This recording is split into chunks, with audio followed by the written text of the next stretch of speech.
When Eliza first laid eyes on the old Victorian house at the end of Sycamore Street, she felt an inexplicable draw to it.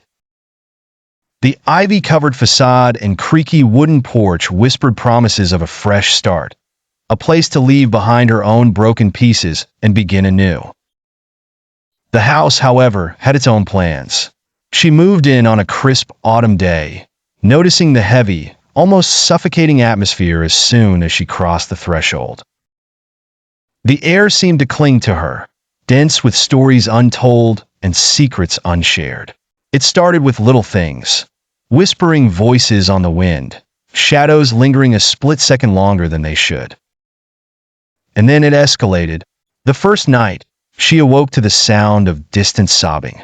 It echoed through the long, narrow hallway outside her bedroom door. She sprang from her bed, heart pounding, but found no one.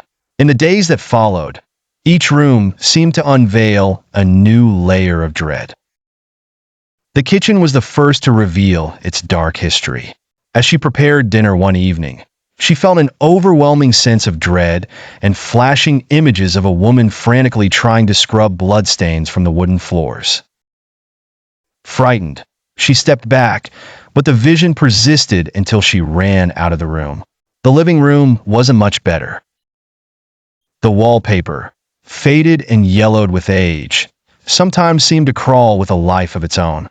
Manifestations of a man in tattered clothes, filled with rage, who would hammer at the walls with bruised fists played before her eyes when she sat alone in the dim light. Desperation clawed at Eliza. She sought help from neighbors, learning through hushed tones and averted gazes that the house had a dark reputation. Its former occupants had left mysteriously, each with tales of haunting fears. The house, it seemed, had a memory, and it fed off the trauma of those who dared reside within its walls. Determined not to succumb, Eliza researched every former tenant she could find.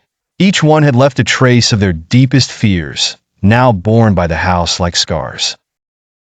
She felt the weight of them all, their individual traumas merging into a collective nightmare that now trapped her as well. In one last desperate attempt, she reached out to a paranormal expert. As the expert conducted a séance in the dimly lit living room, the house shuddered, as though resisting. They channeled the spirits, voices overlapping in a cacophony of sorrow and fear. But one voice rang clearer than the rest, a little girl's voice, pleading for peace. Eliza felt a connection to this voice, and with the expert's guidance, she focused all her energy on the child's plea. The house trembled violently, and then an eerie silence fell.